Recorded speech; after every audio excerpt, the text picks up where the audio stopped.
Assalamualaikum warahmatullahi wabarakatuh. Kaum muslimin yang beriman, pada video kali ini marilah kita mengaji dan mempelajari bersama kitab Sab'iyat fi Mawa'izil Bariyat, di mana dalam kitab ini membahas tentang 7 kisah dan sejarah penting penuh hikmah yang terjadi di masing-masing 7 hari dalam seminggu. Hari Sabtu bagian kelima. Tipu daya kaum Yahudi terhadap Nabi Isa alaihissalam. Nabi Isa alaihissalam adalah salah satu utusan Allah yang diberikan mukjizat luar biasa. Mulai dari menyembuhkan orang buta, menyembuhkan orang berpenyakit belang atau kusta, menghidupkan orang yang sudah mati, dan bermacam mukjizat lainnya. Beliau diutus untuk membimbing Bani Israel yang telah jauh menyimpang dari ajaran tauhid. A'udzubillahi minasyaitonirrajim. Wa rasulan ila Bani Israil anni qad ji'tukum bi ayatin mir rabbikum anni akhluqu lakum minat tin. Anni akhluqu lakum minat tini kahai'atit tayri fa'anfukhu fihi fayakunu tayran biiznillah. Wa ubri'ul akmaha wal abrasa wa uhyil mauta biiznillah. Wa unabbiukum bima ta'kuluna wa ma tadakhiruna fi buyutikum. Inna fi dzalika laayatan lakum in kuntum mu'minin. Allah akan menjadikannya sebagai seorang rasul kepada Bani Israel. Isa berkata, "Sesungguhnya aku telah datang kepadamu dengan tanda, mukjizat dari Tuhanmu. Sesungguhnya aku membuatkan bagimu sesuatu dari tanah yang berbentuk seperti burung. Lalu aku meniupnya sehingga menjadi seekor burung dengan izin Allah. Aku menyembuhkan orang yang buta sejak lahir dan orang yang berpenyakit buras, belang, serta menghidupkan orang-orang mati dengan izin Allah. Aku beritahukan kepadamu apa yang kamu makan dan apa yang kamu simpan di rumahmu. Sesungguhnya pada yang demikian itu benar-benar terdapat tanda kerasulanku bagimu jika kamu orang yang mukmin." Surah Ali Imran ayat 49. Namun tidak semua menerima dakwahnya dengan baik. Sebagian dari kaum Yahudi Bani Israel justru menuduh bahwa semua mukjizat Nabi Isa alaihissalam semata hanyalah perbuatan sihir. Bahkan mereka merasa terancam dengan ajarannya, terutama para pemuka agama yang khawatir kehilangan pengaruh. Puncak permusuhan terjadi ketika Nabi Isa alaihissalam dianggap melawan tradisi mereka dan membongkar kebohongan para pemuka agama. Para pemuka Yahudi kemudian merencanakan sebuah konspirasi untuk membunuhnya. Mereka melaporkan Nabi Isa alaihissalam kepada penguasa Romawi dengan tuduhan memberontak dan mengklaim sebagai raja baru. Penguasa Romawi awalnya ragu, tetapi desakan dan tipu daya para pemuka Yahudi membuatnya memerintahkan penangkapan Nabi Isa alaihissalam.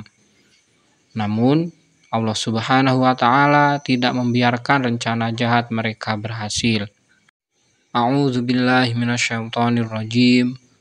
Wa makaru wa makarullah wallahu khairul makirin. Mereka, orang-orang kafir, membuat tipu daya dan Allah pun membalas tipu daya mereka. Allah sebaik-baik pembalas tipu daya. Surah Ali Imran ayat 54. Ketika pasukan Romawi datang untuk menangkap Nabi Isa alaihissalam, Allah mengangkat Nabi Isa alaihissalam ke langit dan menyelamatkannya.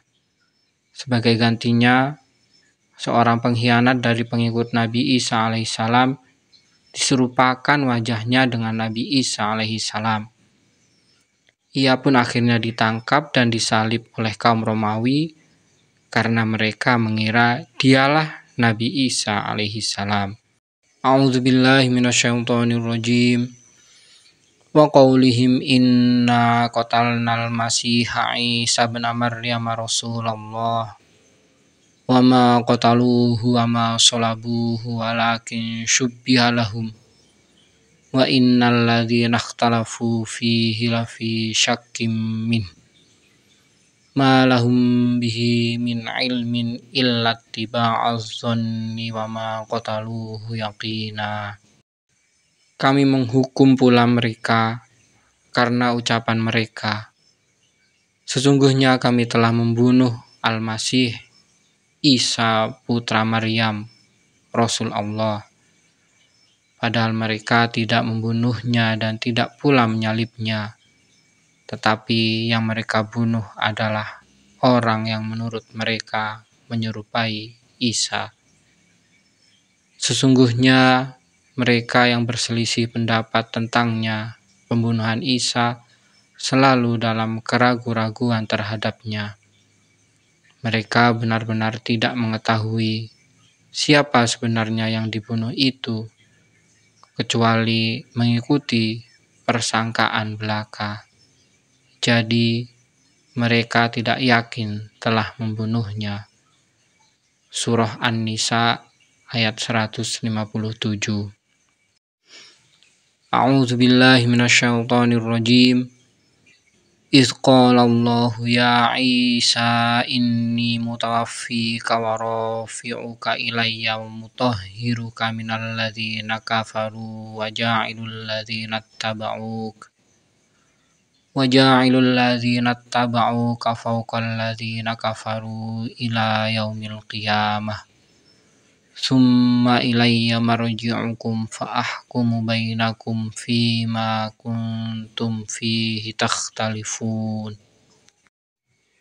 Ingatlah ketika Allah berfirman, wahai Isa, sesungguhnya aku mengambilmu, mengangkatmu kepadaku, menyucikanmu dari orang-orang yang kufur, dan menjadikan orang-orang yang mengikutimu lebih unggul daripada orang-orang yang kufur hingga hari kiamat. Kemudian kepadakulah kamu kembali, lalu aku beri keputusan tentang apa yang selalu kamu perselisihkan. Surah Ali Imran ayat 55. Peristiwa ini menjadi bukti bahwa rencana Allah selalu lebih unggul daripada tipu daya manusia. Nabi Isa alaihissalam tidak wafat, tetapi diangkat ke langit oleh Allah Subhanahu wa Ta'ala. Beliau akan kembali di akhir zaman untuk menegakkan keadilan dan mengalahkan Dajjal. Kisah ini mengajarkan kita untuk senantiasa beriman kepada Allah dan percaya bahwa kebenaran akan selalu menang, meskipun dihadang oleh tipu daya manusia.